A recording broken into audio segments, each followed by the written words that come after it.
This is Real News Media TV, coverage you can trust. Please like, share, subscribe, and hit the notification bell. Select all for daily news updates. Good afternoon, my Real News Media TV family. Welcome back to the channel for another news update for August 17, 2023.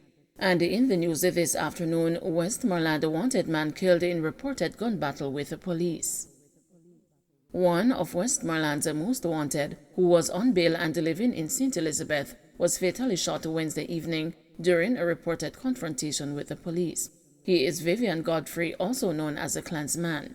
The police recovered an illegal firearm and several rounds of ammunition. It is reported that the police were in the Malvern area conducting an operation when they were confronted by Godfrey.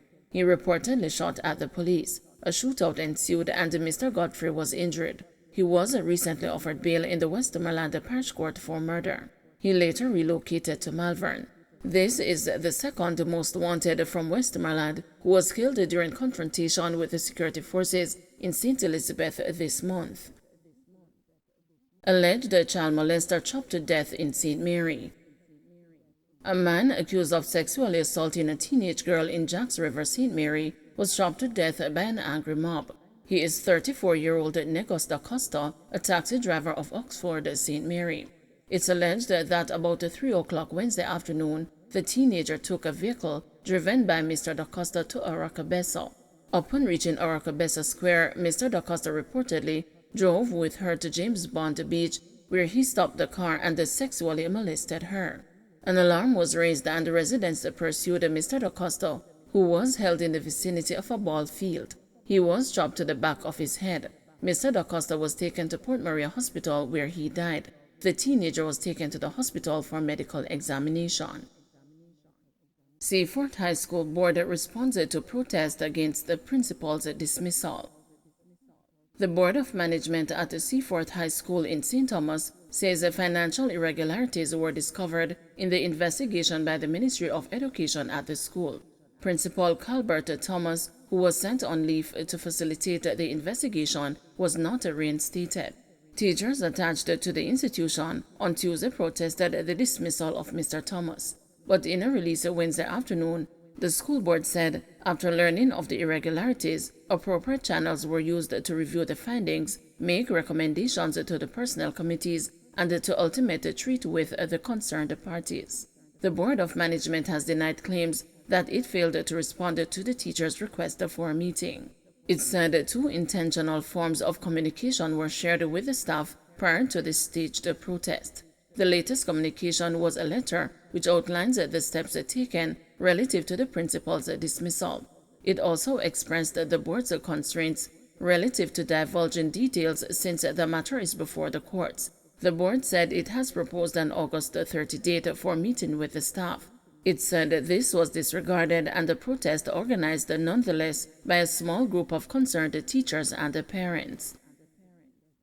Man killed and a 7-year-old among 2 injured in St. Anne gun attack. A man was shot and killed while a 7-year-old is among 2 others wounded in a gun attack in St. Anne's Bay, St. Anne on Wednesday evening. The deceased is 23-year-old Akeem Webb. Police report that around 8:59 p.m., Webb was playing dominoes at a shop when he was pounced upon by gunmen who opened fire, hitting him. The police were summoned and upon their arrival, Webb, another man, and the 7-year-old were found with gunshot wounds. They were taken to hospital where Webb was pronounced dead and the others admitted. A probe has been launched into the incident. Road Traffic Act may be tweaked to address animals that cause crashes, says Vaz. Minister of Science, Energy, Telecommunications and Transport Darrell Vaz says the recently amended Road Traffic Act may be adjusted to include sanctions for owners of animals that cause road crashes, while making the point that ridding the streets of animals will require collaboration between the Minister of Agriculture and Fisheries and the Rural Agricultural Development Authority. The minister said he does not believe any significant progress will be made until harsh sanctions are implemented to deal with owners. Thought is being given, he said, to legislation that will outline fines.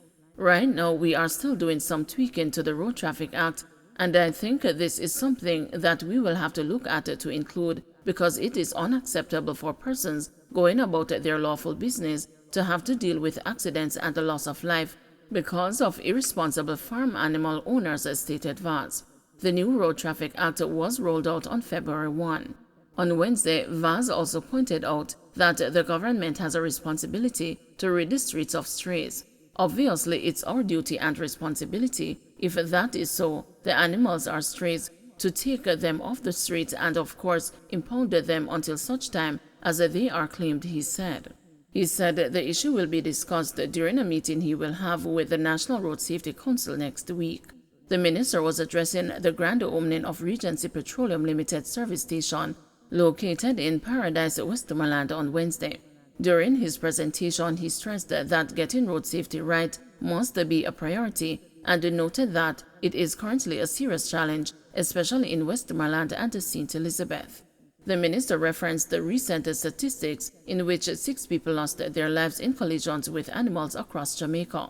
2 such incidents took place in Little London, Westmoreland, and the other in St. Elizabeth. Vaz said one of the victims was 11 years old. On July 30, 21-year-old police constable Tajay Banks succumbed to injuries received when his service vehicle collided with a cow on the Little London Main Road. 3 days later, 22-year-old Christopher Samuels lost his life when the car he was traveling in collided with a cow on the same road. Security companies that breach labor laws could face court. Security companies could find themselves in court if they fail to abide by the labor laws. The companies set a deadline of April 1 this year to honor a court ruling which indicated that security guards are not contract workers but employees with all attendant benefits. Following the transition, a number of guards protested that they were being required to sign contracts that would see them losing benefits accumulated over several years. Labor Minister Pernell Charles Jr. said in respect to complaints received from guards, the ministry has ramped up its inspection and intensified its support to the parish courts for the settlement of outstanding payments due to industrial security guards. Recognizing that guidance was critical in the transition from the erroneous treatment of the workers as so-called independent contractors, the Ministry of Labour and Social Security conducted sensitization sessions with employers as security guards to ensure that the companies are in full compliance with our labor legislations. Having set now the platform to facilitate full compliance, any company found in breach of the requirements of the labor laws will be brought to books using the full extent of the law. Don't forget to like, share, subscribe, and hit the notification bell. Select all for daily news updates.